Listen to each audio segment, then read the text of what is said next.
Salut à tous, Wapiti, et on va étudier les tableaux. Alors là, par contre, je vous demanderai quand même la plus grande attention, parce que ça peut être assez compliqué dans un certain sens. Donc voyons tout de suite de quoi ça se compose. Donc on va regarder notre fichier main, comme d'habitude. Donc j'ai déjà pré-créé un tableau, un programme exprès, pour vous essayer de vous montrer un peu toutes les possibilités que l'on a.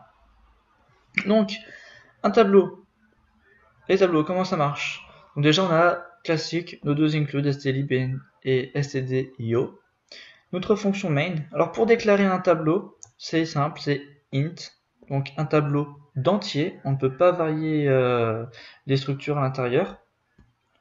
Donc les types int tableau et le nombre de cases entre crochets point virgule.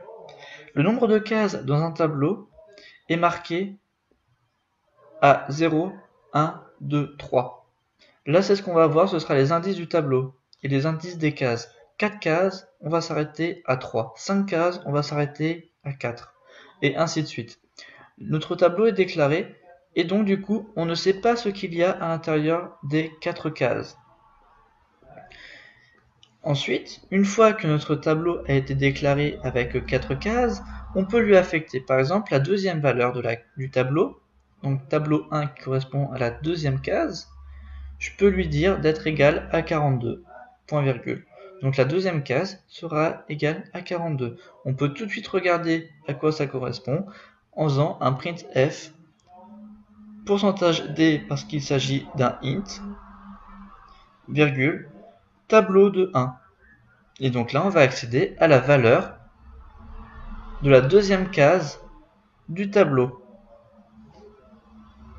Une autre possibilité d'afficher la deuxième case du tableau, c'est comme on l'a vu précédemment avec l'utilisation de pointeurs, parce que les tableaux sont en réalité simplement des pointeurs avec une allocation qui a été faite derrière, mais automatiquement, donc pas dynamique, statique.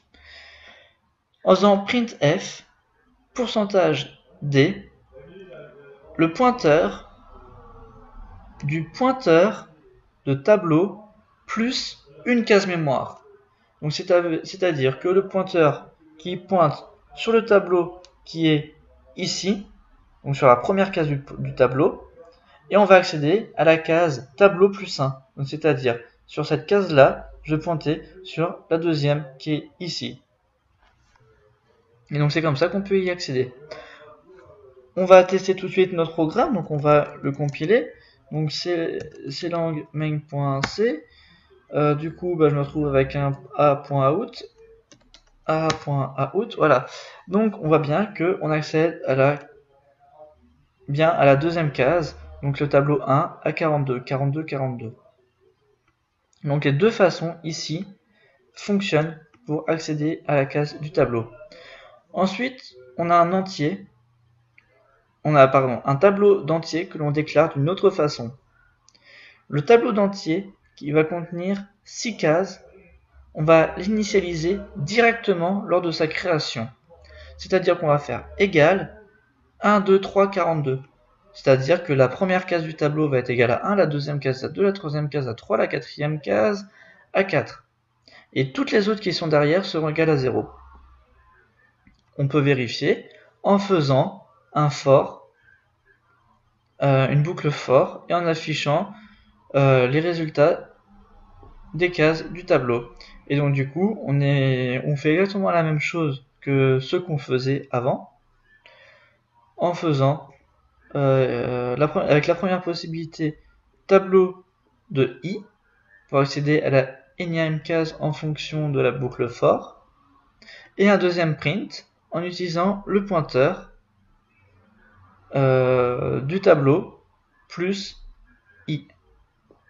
Donc le tableau s'appelle tableau 1, donc tableau 1 de i et tableau 1 plus i. Et avec cette façon-là, on voit qu'on arrive à accéder à la case, donc la case 0 du tableau contient 1, la case 1 contient 2, la case 2 contient 3, et ainsi de suite. Et la case 4 contient 0, et la case 5 contient 0 aussi. Donc ça, c'est ce qu'il s'agit pour les tableaux statiques. Donc c'est-à-dire, ils ont un nombre fixe de taille définie et on va pouvoir faire nos fonctions en fonction de cette taille-là qui a été faite dans le programme et non pas l'utilisateur qui a demandé de faire un tableau d'une certaine taille dont on ne connaît pas la taille. Pour ça, il faudra attendre le tutoriel sur l'allocation dynamique qui vient juste après. Ensuite, on va s'intéresser aussi, parce que les tableaux c'est bien, mais dans les tableaux il y a une particularité, ce sont les strings, donc c'est-à-dire les chaînes de caractères. Les chaînes de caractères, qu'est-ce que c'est? Simplement, c'est un tableau de strings. Donc ici, justement pour vous montrer que c'est interdit, par exemple si je fais un int a égale 5, et ensuite je fais un int de tableau de a, je vais avoir une erreur lors de la compilation de mon projet. Et cette erreur-là, faut essayer de faire sans ou faire de l'allocation dynamique pour ne pas l'avoir. Et on verra plus tard comment faire. Donc ça pour le moment, ne le faites pas, c'est strictement interdit.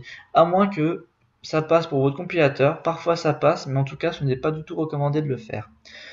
On va définir un caractère. Donc un caractère, comment ça se définit? En faisant char, moi je l'ai appelé car, mon caractère, est égal à guillemets simple, la lettre, fermez le guillemet simple.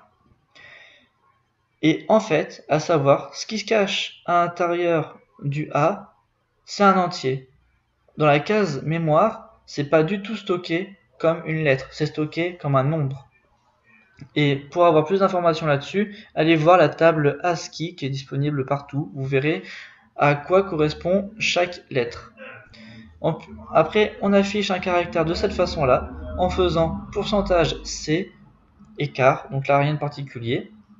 Ensuite, on va déclarer un tableau de char, donc de 4 cases. Donc quand on déclare un tableau de char de 4 cases, ça veut dire qu'on peut mettre que 3 lettres, parce qu'il est toujours obligatoire de finir notre tableau avec ce caractère, qui est un caractère spécial, c'est le \0, qui veut dire que la chaîne de caractères se termine, c'est la fin de la chaîne de caractères, toujours, lorsque vous créez un tableau de cette façon-là. Ensuite, on va afficher une string, c'est-à-dire un tableau de caractères. On peut l'afficher directement en faisant %s car 1. Et là, vous aurez votre string qui va s'afficher. Donc on peut le voir ici. Donc la string s'affiche hey. Donc comment elle a pu l'afficher? Simplement parce qu'il y avait le caractère de fin de string qui lui dit on s'arrête là, tu m'affiches plus rien à partir de là. Ensuite, on va créer un deuxième tableau de char qu'on peut initialiser de cette façon-là. Donc c'est-à-dire que la taille sera calculée automatiquement. C'est-à-dire que le caractère spécial \0 sera mis automatiquement à la fin. Ensuite, je vais créer un peu la fonction printf. On va essayer de la recoder entre guillemets en faisant le %s à notre façon, avec une boucle while. Pour ça, on va créer un char b, un int c, qui va suivre l'avancée de notre curseur dans notre string, et on va s'arrêter seulement quand on va rencontrer le caractère \0.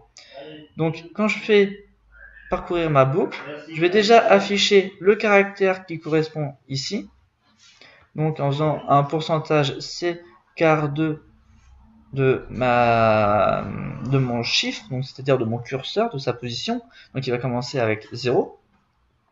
Ensuite, à B, je lui affecte la valeur de ma première case, et ensuite j'incrémente mon C pour aller à la case d'après. Ensuite, je vérifie si la case d'après correspond au caractère \0, et ainsi de suite, jusqu'à ce que ça forme le mot W4Pity. Ensuite, donc là c'est juste pour le design, j'ai fait un print \n pour que ça aille à la ligne. Et une autre façon aussi d'utiliser, de créer des strings, c'est en créant un pointeur sur un char est égal à coucou, avec les doubles guillemets comme ça, exactement de la même façon quand on déclare notre tableau ici, sauf que par contre, une fois que vous avez créé une chaîne comme ça, il est impossible de la modifier plus tard sans se prendre une erreur de segmentation. Et ensuite, on peut afficher notre string book ici à l'aide de cette fonction-là. J'espère que pour les pointeurs, pour les tableaux, ça s'est à peu près bien déroulé. J'espère que vous avez compris un peu comment ça fonctionne. La simple erreur à ne pas faire, c'est ne pas demander à l'utilisateur de rentrer une taille de tableau, puis de créer ce tableau-là, ça ne marchera pas.